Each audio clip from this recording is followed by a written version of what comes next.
Quick 25ಗೆ ಸ್ವಾಗತ. ನಾನು ಮಧುಶ್ರೀ. ಈ ಹೊತ್ತಿನ ಪ್ರಮುಖ 25 ಸುದ್ದಿಗಳನ್ನು ಕ್ವಿಕ್ ಆಗಿ ನೋಡೋಣ. ದಾವಣಗೆರೆ ಜಿಲ್ಲೆಯ ಹರಿಹರದಲ್ಲಿ ವಿಸ್ಮಯ ನಡೆದಿದೆ.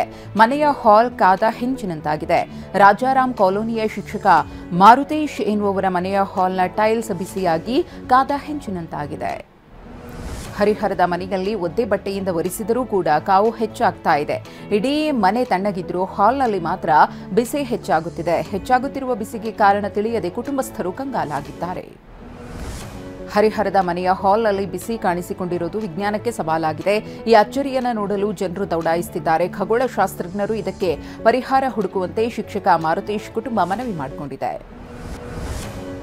ಬೆಂಗಳೂರಿನಲ್ಲಿ ಪ್ರೀತಿಯ ನೆಪದಲ್ಲಿ ಕಳ್ಳತನ ಮಾಡುತ್ತಿದ್ದ ಇಬ್ಬರನ್ನ ಬಂಧಿಸಲಾಗಿದೆ. ಡೇಟಿಂಗ್ ಆಪ್ ಮೂಲಕ ಪರಿಚಯ ಮಾಡಿಕೊಂಡು ಕಳ್ಳತನ ಮಾಡುತ್ತಿದ್ದ ಕವಿಪ್ರಿಯ ಹರ್ಷವರ್ಧನ್ ಎಂಬುವರನ್ನ ದಸ್ತಗಿರಿ ಮಾಡಲಾಗಿದೆ. ಸಾಲ ತೀರಿಸಲು ಕಳ್ಳತನಕ್ಕೆ ಇಳಿದಿದ್ದಾಗಿ ಆರೋಪಿಗಳು ಒಪ್ಪಿಕೊಂಡಿದ್ದಾರೆ. ಬೆಂಗಳೂರಿನ ಮೊಬೈಲ್ ಶಾಪ್ನಲ್ಲಿ ಬೆಂಕಿ ಅವಘಡ ಸಂಭವಿಸಿದೆ. ಬಾಣಸವಾಡಿ ಬಳಿಯ ಜಯಂತಿ ಸರ್ಕಲ್ನಲ್ಲಿರುವ ಮೊಬೈಲ್ ಶಾಪ್ನಲ್ಲಿ ಬೆಂಕಿ ಹೊತ್ತಿಕೊಂಡಿದೆ. ಸ್ಥಳಕ್ಕಾಗಮಿಸಿದ ಪೊಲೀಸರು ಬೆಂಕಿ ನಂದಿಸಿದ್ದಾರೆ. ಶಾರ್ಟ್ ಸರ್ಕ್ಯೂಟ್ನಿಂದ ಬೆಂಕಿ ಹೊತ್ತಿಕೊಂಡಿರುವ ಶಂಕೆ ವ್ಯಕ್ತವಾಗಿದೆ. ಕೊಪ್ಪಳದಲ್ಲಿ ಗಾಂಜಾ ಮಾರಾಟ ಮಾಡಲು ಯತ್ನಿಸಿದ್ದ 4 ಪೊಲೀಸರ ಅತಿಥಿಯಾಗಿದ್ದಾರೆ. ಗಂಗಾವತಿ ಗ್ರಾಮೀಣ ಪೊಲೀಸರು ಆಂಧ್ರಪ್ರದೇಶ ಮೂಲದ ಗೋಪಾಲ್, ಮಸ್ತಾನ್ ಶೇಖ್, ಮೆಹಬೂಬ್, ಶೇಖರ್ ಮಲ್ಲಶೆಟ್ಟಿ ಎಂಬುವರನ್ನು ಬಂಧಿಸಿದ್ದು 5 ಕೆಜಿ ಗಾಂಜಾ ಕಾರನ್ನು ವಶಕ್ಕೆ ಪಡೆದಿದ್ದಾರೆ. ಮೊನ್ನೆಯಷ್ಟೇ ದೆಹಲಿಗೆ ಬಂದಿದ್ದ ಸಿಎಂ ಸಿದ್ದರಾಮಯ್ಯ ಇವತ್ತು ಮತ್ತೆ ರಾಷ್ಟ್ರ ರಾಜಧಾನಿಗೆ ಆಗಮಿಸಲಿದ್ದಾರೆ. ಸಂಪುಟಕ್ಕೆ ಸರ್ಜರಿ ವದಂತಿಯ ನಡುವೆಯೇ ಮಧ್ಯಾಹ್ನ 3 ಗಂಟೆಗೆ ಎಐಸಿಸಿ ಅಧ್ಯಕ್ಷ ಮಲ್ಲಿಕಾರ್ಜುನ ಖರ್ಗೆ ಅವರನ್ನ ಭೇಟಿ ಮಾಡಲಿದ್ದಾರೆ. ಸಂಜೆ 7 ಗಂಟೆಗೆ ದೆಹಲಿಯಿಂದ ಬೆಂಗಳೂರಿಗೆ ನಿರ್ಗಮಿಸಲಿದ್ದಾರೆ.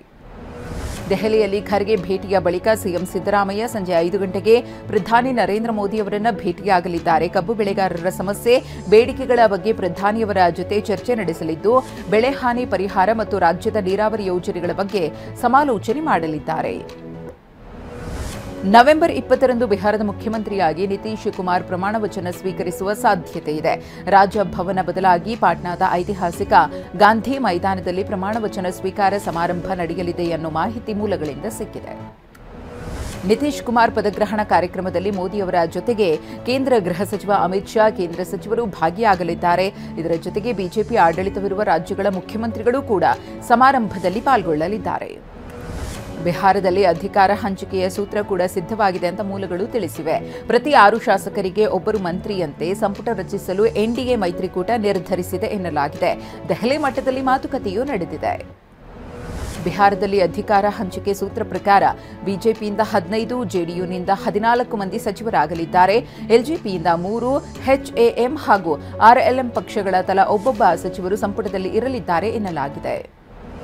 ಇಂದಿನಿಂದ ಬಿಹಾರದಲ್ಲಿ ಹೊಸ ಸರ್ಕಾರ ರಚನೆಯ ಪ್ರಕ್ರಿಯೆ ಆರಂಭವಾಗಲಿದೆ. ಇವತ್ತು ಸಚಿವ ಸಂಪುಟ ಸಭೆ ನಡೆಯಲಿದ್ದು, ಪ್ರಸ್ತುತ ವಿಧಾನಸಭಾ ವಿಸರ್ಜಿಸುವ ನಿರ್ಣಯ ಕೈಗೊಳ್ಳಲಾಗುತ್ತದೆ. ಬಳಿಕ ಮುಖ್ಯಮಂತ್ರಿ ಸ್ಥಾನಕ್ಕೆ ನಿತೀಶ್ ಕುಮಾರ್ ಅವರು ರಾಜೀನಾಮೆ ನೀಡಲಿದ್ದಾರೆ. ಇಂದು ಎನ್ಡಿಎ ಶಾಸಕಾಂಗ ಸಭೆ ನಡೆಯಲಿದೆ. ಎನ್ಡಿಎ ಮೈತ್ರಿಕೂಟದ ಶಾಸಕರು, ನಾಯಕರು ಸಭೆಯಲ್ಲಿ ಪಾಲ್ಗೊಳ್ಳಲಿದ್ದಾರೆ. ಸಭೆಯಲ್ಲಿ ಸರ್ವಾನುಮತದಿಂದ ಶಾಸಕಾಂಗ ಪಕ್ಷದ ನಾಯಕನನ್ನ ಆಯ್ಕೆ ಮಾಡಲಾಗುತ್ತದೆ. ಬಳಿಕ ರಾಜಭವನಕ್ಕೆ ತೆರಳಿ ನಿತೀಶ್ ಕುಮಾರ್ ಸರ್ಕಾರ ರಚನೆಯ ಹಕ್ಕು ಮಂಡಿಸಲಿದ್ದಾರೆ.